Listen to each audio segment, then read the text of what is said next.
Hey, Lucifer, have you heard the latest update news? What? A new update? Oh yeah, new relics and everything. How did you find out about this news? It's easy. I subscribe to Checkmate 101's YouTube channel.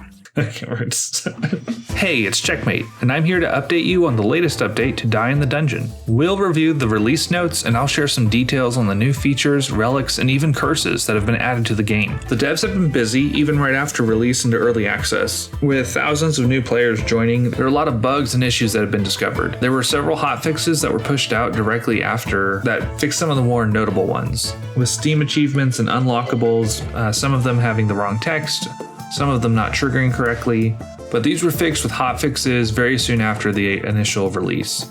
There are some localization issues with incorrect translations or incorrect formatting that were fixed as well, and there were a few soft locks that were discovered too by players, and those were quickly fixed too. So I think you can see that the developers are prioritizing some of the more urgent fixes, and they're working very hard to make the game more stable. So both on Steam and Discord, there were a lot of different reports of various issues or questions and feedback for the developers, and they've been definitely listening and implementing fixes, and even adding in a few small balancing changes, such as the bee worker, the queen bee, the mimic, and the accurate kill roach. Now, additionally, they put a lot of work into the game's performance. They pushed out an optimization fix within a couple days that helped to reduce loading times, and they have communicated that they are still working on continued improvements. Some of the small balance changes were around the D1 difficulty.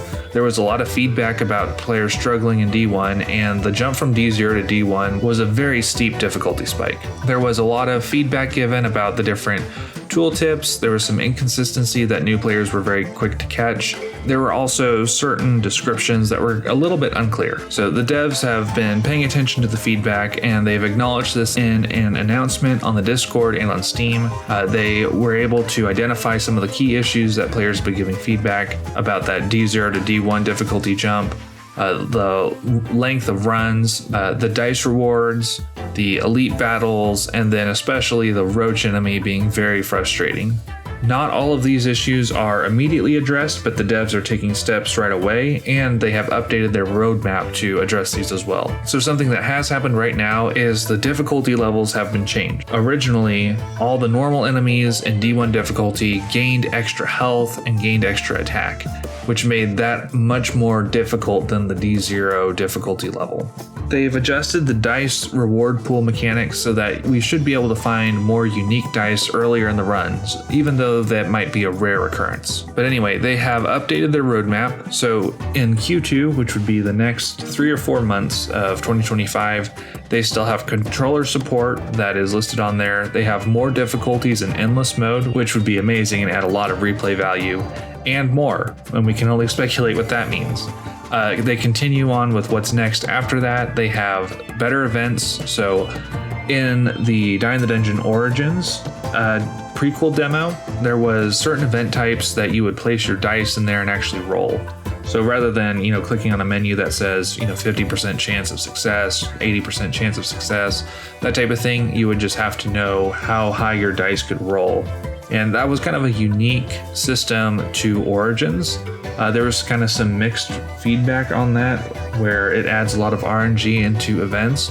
So they pivoted back in the full release to events that are just choices between choice A and choice B, but they have talked about bringing back dice rolling events in some form or fashion. A codex update. So having the codex, having the compendium has been amazing, where it lists every single dice type that you've encountered and unlocked. Every single relic has all the frogs. They're going to be adding the bestiary, which would be enemies, and also lore, which I'm very interested in seeing some. They're going to add more content, enemies, relics, dice, more. And then also story. They're going to add an ending with more unlocks and secrets. So I'm very excited to see what's coming up in the future, and that the devs are really committing to keeping this game growing and moving. But there is new content that was added just now in the latest update, which would be build 109. So they added 2 new difficulties, D5 and D6.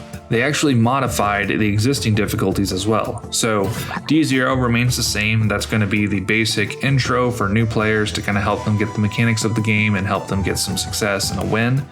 D1 has been changed. So instead of a major difficulty spike where enemies get stronger, now they get tougher. And what that means is enemies will have more HP, but their attacks and behaviors will stay the same.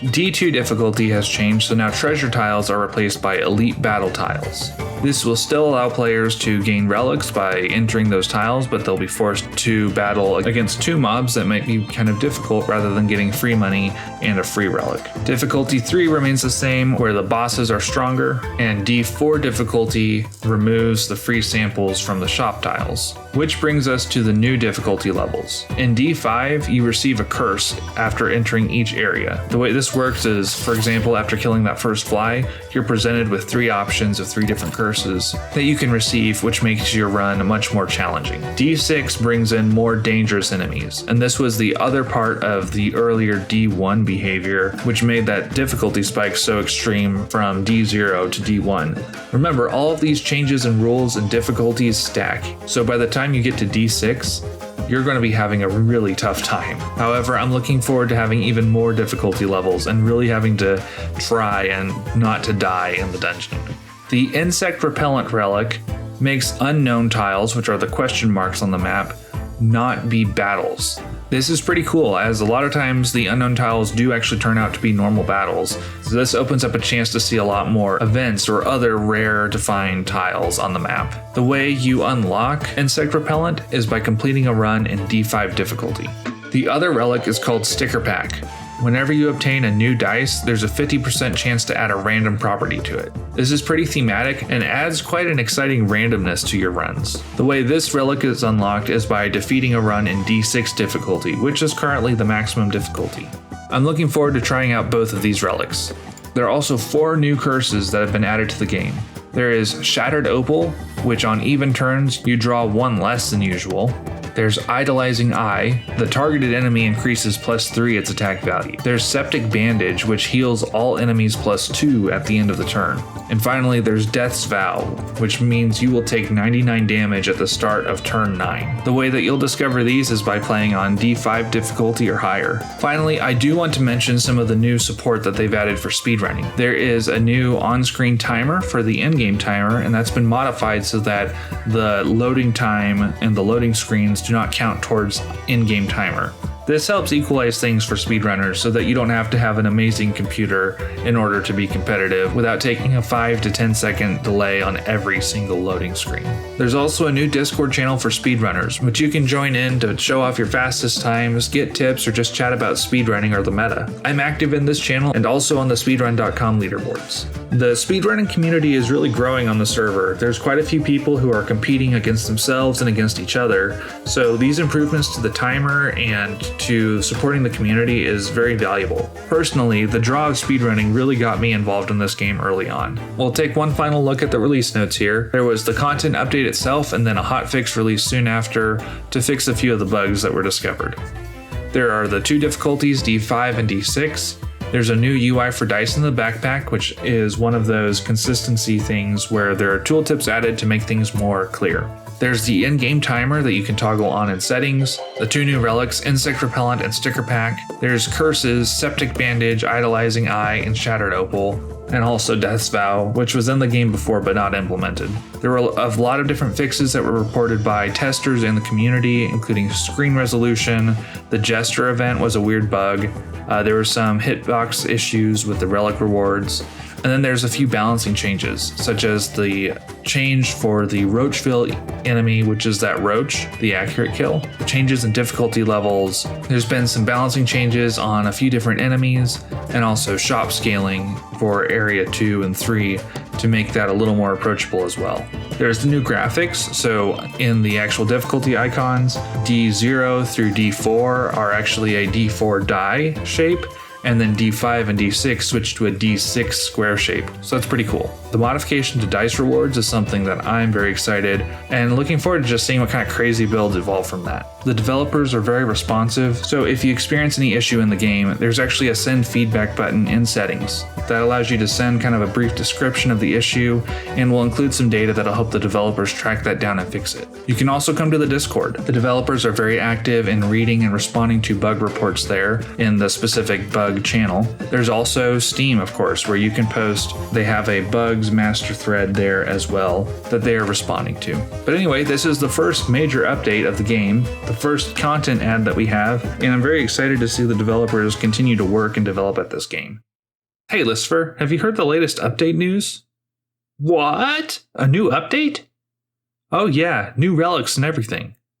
How did you find out about this news? It's easy. I subscribe to Checkmate 101's YouTube channel.